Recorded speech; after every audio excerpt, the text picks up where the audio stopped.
بسم اللہ الرحمن الرحیم الحمدللہ وحدہ والصلاة والسلام علی من لا نبی بعدہ اما بعد۔ کئی سوالات آئے ہوئے ہیں، ان میں سے ایک سوال یہ ہے، بعض دفعہ مسجد کے اندر میں تاخیر سے پہنچتا ہوں، میری ایک رکعت یا بعض دفعہ 2 رکعتیں چھوٹ چکی ہوتی ہیں، میں اپنی چھوٹی ہوئی رکعتوں کو کس طرح سے ادا کروں؟ دیکھیے، جس مقتدی کی 1 یا 2 رکعتیں چھوٹ جائیں اسے مسبوق کہتے ہیں، اور مسبوق امام کے ساتھ آخر نماز تک شریک رہے۔ جب امام سلام پھیرے تو مسبوق اس کے ساتھ سلام نہ پھیرے بلکہ کھڑا ہو کر کے اپنی چھوٹی ہوئی رکعت کو مکمل کرے، اور اپنی چھوٹی ہوئی رکعت کو اس طرح سے پڑھنا ہے جیسے اس نے ابھی نماز شروع کی ہے۔ ظاہر سی بات ہے، جب ہم نماز شروع کرتے ہیں اس میں ثنا یعنی سبحانک اللہم و بحمد آخر تک یہ بھی پڑھتے ہیں، تعوذ اعوذ باللہ بھی پڑھتے ہیں، اور تسمیہ بسم اللہ بھی پڑھتے ہیں۔ اس لیے اگر آپ کی 1 رکعت چھوٹی ہوئی ہے، آپ اپنی یہ 1 رکعت امام صاحب کے سلام پھیرنے کے بعد اس طرح سے ادا کریں گے گویا آپ نے ابھی نماز شروع کی، کہ آپ پہلے ثنا پڑھیں گے، اس کے بعد تعوذ پڑھیں گے، اس کے بعد تسمیہ یعنی بسم اللہ پڑھیں گے، پھر سورہ فاتحہ پڑھیں گے، اس کے ساتھ سورت ملائیں گے، پھر قاعدے اور ضابطے کے مطابق اپنی نماز مکمل کریں گے۔ اگر کسی آدمی کی ظہر، عصر یا عشاء کی یا فجر کی 2 رکعت رہ گئی ہوں تو وہ اپنی نماز کس طرح سے مکمل کرے؟ یہاں بھی آپ نے امام صاحب کے ساتھ آخر تک شریک رہنا ہے۔ امام صاحب سلام پھیریں، آپ نے سلام نہیں پھیرنا ہے بلکہ آپ نے امام کے سلام کے بعد کھڑا ہونا ہے۔ کھڑا ہونے کے بعد آپ نے پہلے ثنا پڑھنی، اس کے بعد تعوذ، تسمیہ، سورہ فاتحہ، سورت، اس کے بعد رکوع کر کے پہلی رکعت یہ مکمل کریں گے۔ پھر جب آپ دوسری رکعت کے لیے یعنی ترتیب کے لحاظ سے 4تھی رکعت کے لیے کھڑے ہوں گے تو آپ نے سورہ فاتحہ اور سورت پڑھنے کے بعد اپنی نماز کو، اپنی رکعت کو مکمل کرنا ہے۔ اس طرح سے آپ کی نماز مکمل ہو جائے گی۔ اگر مغرب کی 1 رکعت چھوٹی، باقی نماز کس طرح سے مکمل کریں گے؟ اگر مغرب کی 1 رکعت چھوٹی ہے، اس صورت میں آپ نے امام صاحب کے ساتھ آخر تک شریک رہنا ہے۔ جو ہی امام صاحب سلام پھیر دیں گے، سلام پھیرنے کے بعد آپ نے کھڑا ہونا ہے۔ کھڑا ہونے کے بعد ثنا، تعوذ، تسمیہ یعنی سبحانک اللہ، اعوذ باللہ، بسم اللہ، سورہ فاتحہ اور سورت پڑھنے کے بعد دوسری رکعت کا رکوع کرنا ہے، پھر سجود، اور اس کے بعد آپ نے قاعدہ اولا کرنا ہے۔ قاعدہ اولا کرنے کے بعد آپ نے تیسری رکعت کے لیے کھڑا ہونا ہے۔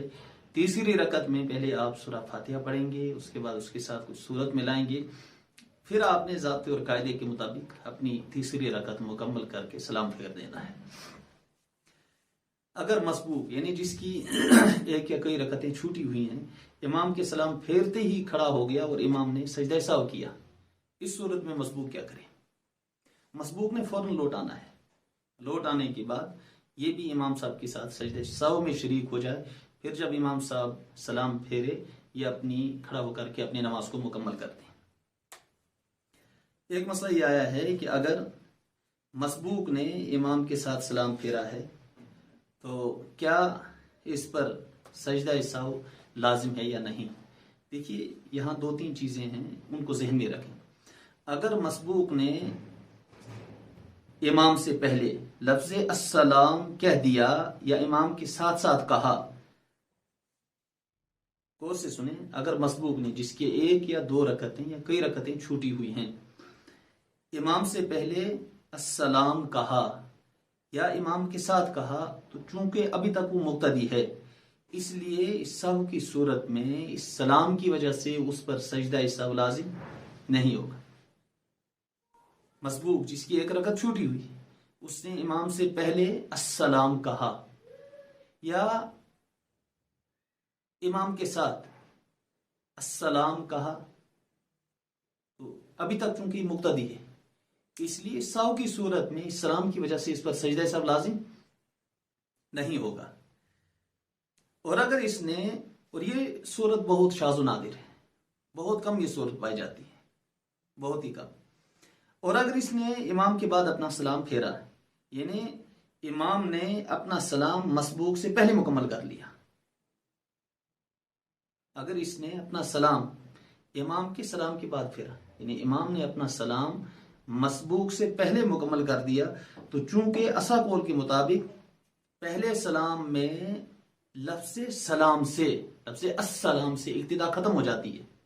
جب ابتدا ختم ہوئی، اب یہ مقتدی نہیں رہا بلکہ منفرد ہو گیا، اس لیے اب اپنی نماز مکمل کرنے کے بعد اس مسبوق مقتدی پر، جس نے امام کے سلام کے بعد سلام پھیرا ہے، سجدہ سہو کرنا واجب اور لازم ہے۔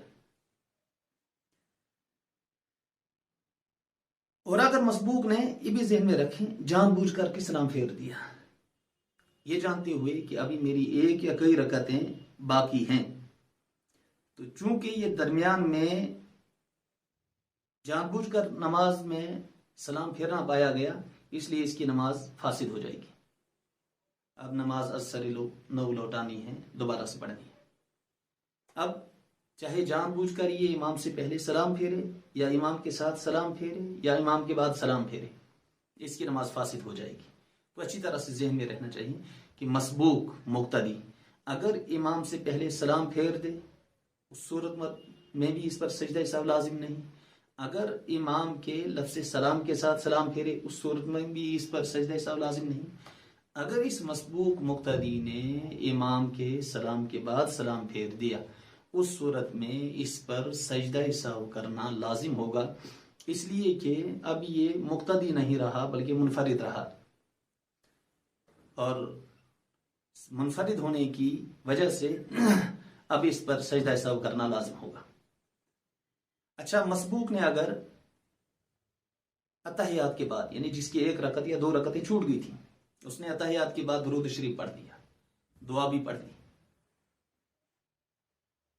پھر یہ امام صاحب کے سلام پھیرنے کے بعد کھڑا ہو گیا اپنی نماز مکمل کرنے کے لیے، کیا اس پر آخر میں سجدہ سہو لازم ہے یا نہیں؟ اس صورت میں بھی اس پر سجدہ سہو لازم نہیں ہے۔ کیوں؟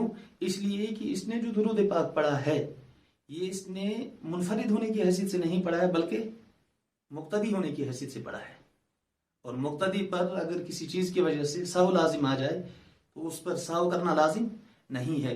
اس لیے اتحیات کے بعد درود شریف پڑھنے کی وجہ سے اس مسبوق مقتدی پر سجدہ سہو لازم نہیں ہوگا۔